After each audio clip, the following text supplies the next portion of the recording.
É sempre bom estar consigo, é sempre bom termos esta alegria, este privilégio de nos reencontrarmos uma vez mais neste programa Mentes que Sentem, onde aqui em cada episódio vamos tratando de assuntos diversos, diferentes, que acreditamos e oramos a Deus para que vá ao encontro das suas necessidades e neste lugar aqui, com o lugar à parte, cheio de conforto e de carinho da nossa parte, possa encontrar algum alívio para os seus desafios. Seja muito bem-vindo, muito bem-vinda, estando connosco há mais tempo, há menos tempo, ou quem sabe pela primeira vez, seja bem-vindo e que realmente aqui encontre um abraço, aquilo que procura para atender aos desafios da sua vida. Uma vez mais cá estamos, querida Cristina, e seja bem-vinda. Obrigada, Milu. E repetindo aquilo que dizemos, é bom estar aqui, é bom estar contigo, é bom estar consigo também. Que bom. Com certeza que nós já reparamos, Cristina, e o assunto de hoje é muito interessante, como todos têm sido, não é? Mas particularmente porque nem sempre falamos sobre isto. Mas como se costuma dizer, depois de uma noite mal dormida, parece que tudo fica muito mais difícil. A nossa reação, o nosso dia parece não correr da mesma forma. E a pergunta que eu faço e que hoje gostaria que tu pudesses envolver o assunto é: será que o sono é apenas descanso? Ou seja, será que, e é isso que vamos descobrir, porque é que dormir bem acaba por trazer favor à nossa vida, ou seja, transformar a nossa vida em qualidade, ou seja, uma qualidade de vida. Afinal, Cristina, qual é a importância do sono? Obrigada, Milu.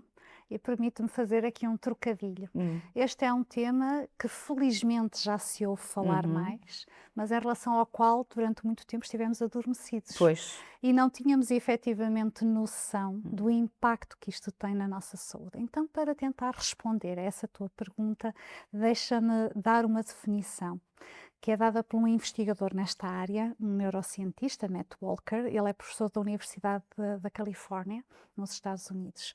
E ele diz que o sono é o sistema de suporte vital do cérebro e do corpo. Hum, Isto é muito profundo. É quase como se, vamos fazer uma comparação grosseira. É quase como se olhássemos para estas cadeiras onde estamos sentadas uhum, e perguntávamos qual é o sistema de suporte vital, qual é a estrutura desta cadeira, o que é uhum, que permite que depois possa ter a parte do tecido e que possa, por exemplo, aguentar com determinado uhum, peso e que possamos estar sentadas em segurança. Então, olhar para o sono como uma estrutura fundamental que suporta o nosso cérebro e o nosso corpo.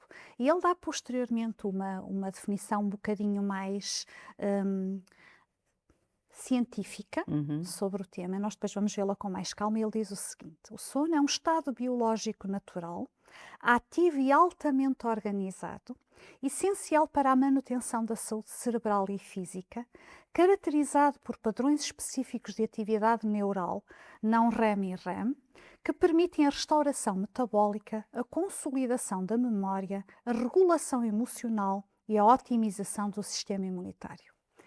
E vamos responder à tua pergunta tentando perceber o que é a privação do sono hum, nos poderá fazer. Na década de 1960, década de 1960, portanto, em 1964, foi feito um estudo, uma experiência que ficou muito conhecida sobre este tema. Foi uma experiência de privação total do sono, com um jovem estudante norte-americano, se chamava Randy Gardner, e na altura ele ficou 11 dias em privação absoluta de hum, sono, ou seja, cerca de 264 horas sem dormir. Claro que é óbvio que ele esteve disponível para a experiência e hum, depois investigadores na área foram tentar perceber quais eram as consequências desta privação de sono. O que é que eles foram percebendo ao longo do tempo? Perceberam que ele teve alterações significativas do seu humor. Perceberam que ele teve dificuldades de concentração. Começou a ter, inclusive, alucinações e começou a ter problemas de coordenação motora, entre outras questões. Portanto, recuperou posteriormente, após períodos de sono prolongados. E uma das conclusões, entre outras, mas uma das conclusões a que esta investigação chegou foi que existem efeitos graves no teu organismo perante a privação de sono e que existe a possibilidade de recuperação do teu cérebro se nós não ultrapassarmos um determinado limite. Foram sendo efetuadas mais experiências, eu só trouxe algumas, está bem? Mas na década de 80, por pesquisadores da Universidade de Chicago, nos Estados Unidos, fizeram experiências de privação de sono com animais, neste caso com ratos, em laboratório. E eu não estou agora aqui a comentar se é eticamente aceitável ou não, estamos só a falar dos resultados. O que é que eles fizeram? Eles privaram os ratinhos de dormirem, recorrendo a várias estratégias. Quais foram alguns dos resultados a que assistiram? Perceberam que houve uma perda de peso extrema, perceberam que houve falhas no sistema imunitário destes animaizinhos e ao fim de 2, 3 semanas, inclusive, é a morte. Então, mostrou que o sono é biologicamente essencial para a nossa sobrevivência. E não muito, permito-me agora fazer uma ligação que pode parecer um bocadinho forçada, mas não sei se te recordas, em 2025, pelo menos na Europa, houve uma notícia que foi amplamente difundida em agosto de um streamer francês, um homem de 46 anos que morreu. E a questão teve a ver com o contexto da morte, portanto, ele fazia desafios extremos, transmissões ao vivo, e aquilo que ele estava a fazer ele estava a fazer uma privação extrema de sono, e estava também a recorrer, para além disso, a abuso físico e a ingestão tóxica de determinadas substâncias. Ele teve 10 dias sem dormir e foi encontrado morto. E a pergunta que se coloca é, qual foi o impacto ou a contribuição que a privação de sono teve para desencadear, por exemplo, para fazer com que ele tivesse falecido. Existem estudos que mostram, por exemplo, que a nível global, cerca de 26,7% dos adultos, a nível do mundo, relatam dormir menos do que 7 horas por noite. Dormir menos de 7 horas por noite. Isto é abaixo das recomendações de saúde.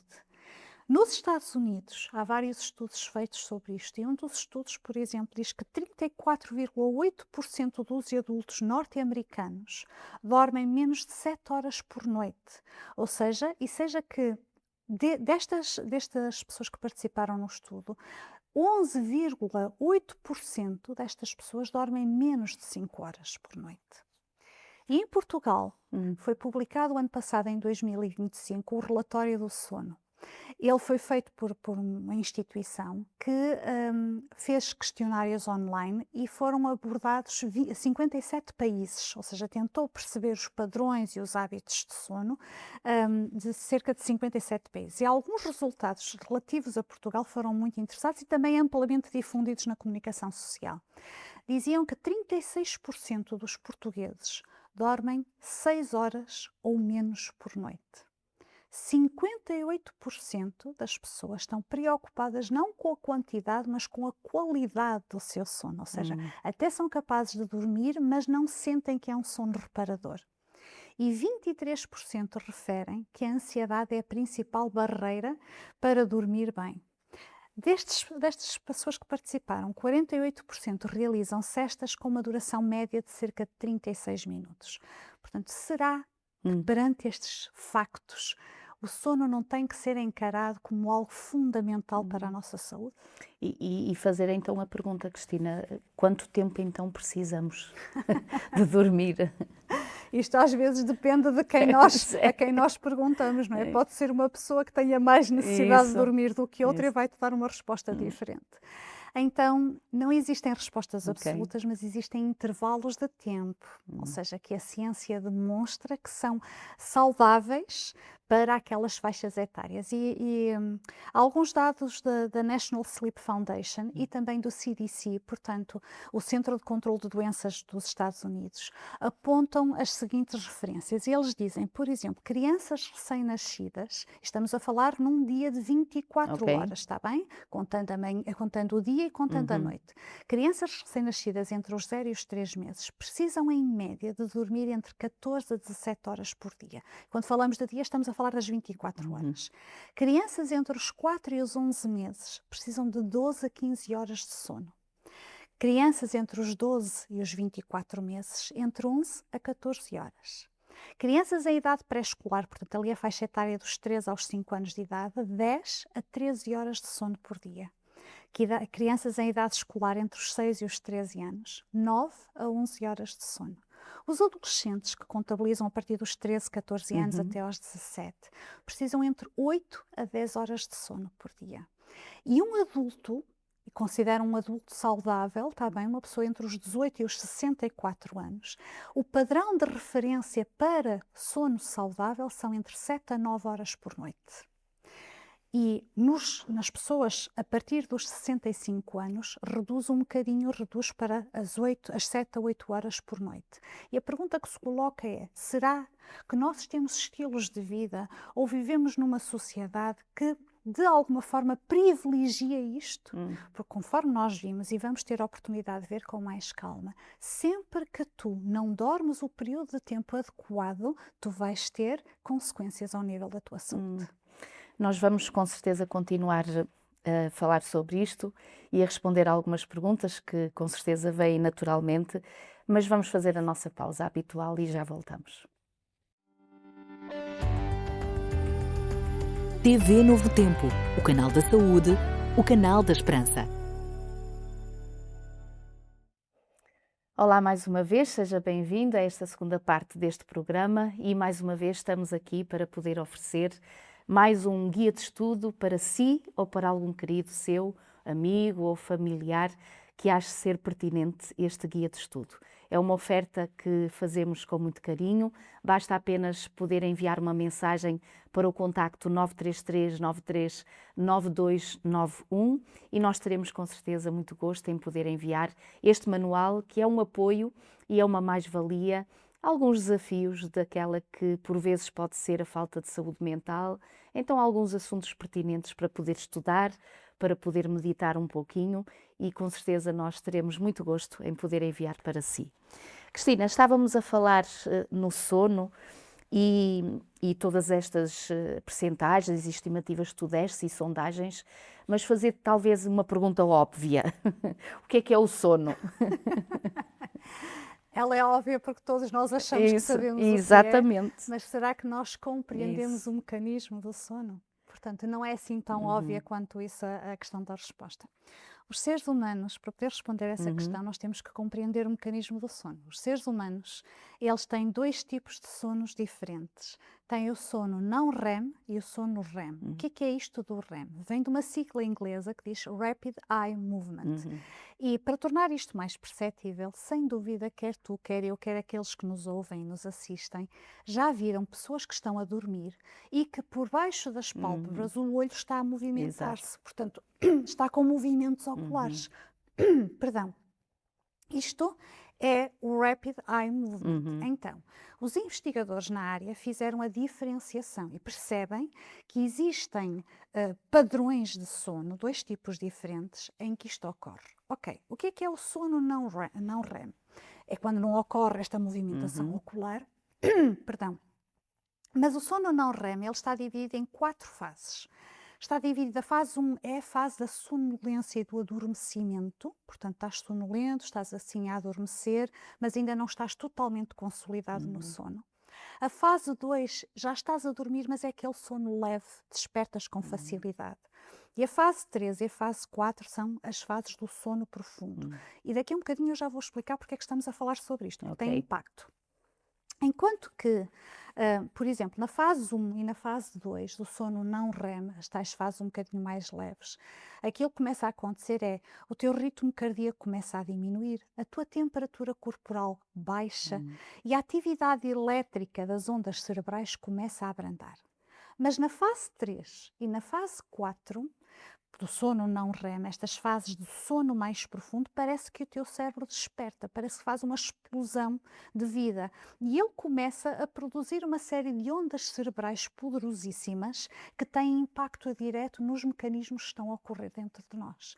É nesta altura que o teu sistema imunitário é recarregado, se é que nós podemos utilizar esta expressão, em que há benefícios evidentes para o teu sistema cardiovascular e em que há o mecanismo da consolidação das memórias. Também já iremos ver com mais calma isto. O sono não REM é o quê? Desculpa, perdão, sono REM REM. é o quê? É aquele em que ocorre esse movimento ocular, mas é sobretudo nesta fase que nós temos os sonhos mais vívidos e até um bocadinho disparatados. Às vezes a pessoa diz, eu sei que sonhei a noite toda Mas não e sabe não o me quê. lembro do que é que sonhei. Mas às vezes tu dizes, eu sonhei e recordo-me exatamente do que eu sonhei e foi uma coisa tão disparatada. Tem muitas vezes a ver com a fase em que tu acordas, em que tu interrompes o sono. Nesta fase, as tuas ondas cerebrais começam novamente a acelerar. E esta parte do sono é fundamental. Há um investigador que utiliza uma expressão que eu acho muito interessante. Ele diz, é nesta fase de sono que nós recebemos o nosso kit de primeiros socorros emocionais. Daqui a um bocadinho vamos Ok. ver com mais calma o que é isto. E é também a fase em que ocorre o estímulo da nossa criatividade. E nós podemos olhar para a criatividade na perspectiva de criar coisas, mas neste caso é a criatividade muito associada à resolução de problemas. Ok. É quase como se tu fosses deitar-te com um puzzle na mente em que tu só vês as peças dispersas e nesta fase do sono o teu cérebro trabalha para a procura perdão, de soluções. Ao longo da noite, nós vamos tendo ciclos com a duração de 90 minutos. E estes ciclos são organizados em períodos de sono não REM e períodos de sono REM. E vai havendo ao longo da noite uma mudança de rácio, ou seja, da duração do sono não REM e do sono REM. Vamos tornar isto mais prático. Na primeira metade da noite, que vai aí até às 4 da manhã sensivelmente, a maioria desses ciclos de 90 minutos são compostos por bastantes períodos de sono não REM, sobretudo o sono profundo das fases 3 e 4. Mas aí a partir das 3, 4 da manhã, quando nos aproximamos mais da alvorada, a segunda fase da noite, este equilíbrio altera-se e a maioria destes ciclos de 90 minutos são compostos por muito mais períodos de sono REM, sobretudo aquela fase e da fase 1 e 2 do sono não REM. Ou seja, por isso é que às vezes as pessoas estão a dormir e têm leves despertares, tem muitas vezes a ver com estas transições de ciclo. Agora, quais são as implicações práticas que isto pode ter? Vamos imaginar uma pessoa que tem por hábito deitar-se às 10 da noite e levantar-se às 6 da manhã. Este é o seu hábito. E os seus ciclos de 90 minutos vão ocorrendo ao longo deste período de tempo. Mas agora vamos imaginar que por uma eventualidade a pessoa tem que se levantar às 4 da manhã porque tem que fazer uma atividade profissional, uma viagem. E nós perguntamos, ok, quanto tempo de sono é que a pessoa perdeu? E tu dizes, perdeu 2 horas, perdeu 25%, por exemplo, do seu sono. Será que nós estamos a dar a resposta correta? Sim e não. Porque ela perdeu efetivamente 25% da totalidade do seu sono. Mas como o sono REM acontece prioritariamente na segunda fase da noite, na segunda metade da noite, tu podes ter perdido 50%, 60% ou 70% do teu sono REM, com as devidas implicações que isso vai ter. Então, dormir mal é apenas uma questão de cansaço ou pode trazer consequências mais sérias para a saúde? Eu creio que nós, de forma mais consensual, diríamos, pode trazer questões mais sérias, não é apenas uma questão de cansaço, mas vamos permitir que seja a ciência a responder-nos a essa pergunta.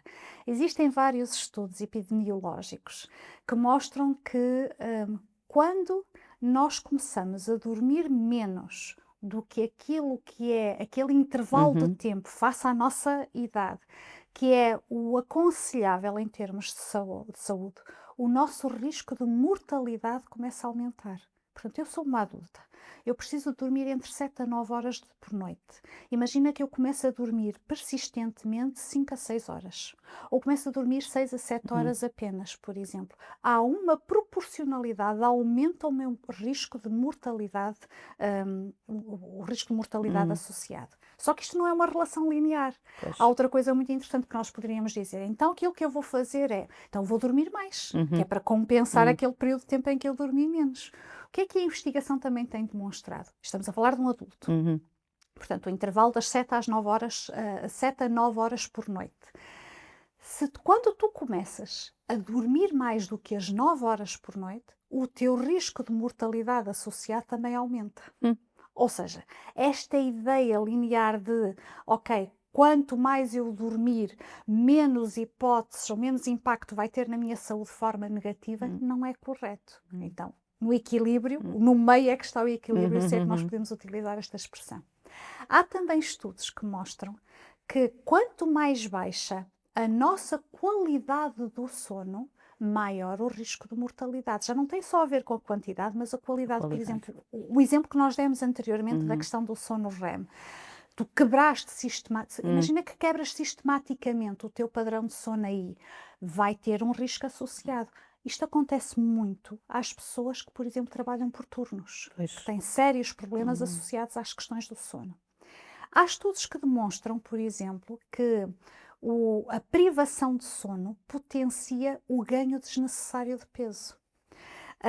Existem duas hormonas que estão envolvidas na regulação do nosso apetite. Parecem primas pelos nomes. Uma é a leptina e a outra é a grelina. Ok.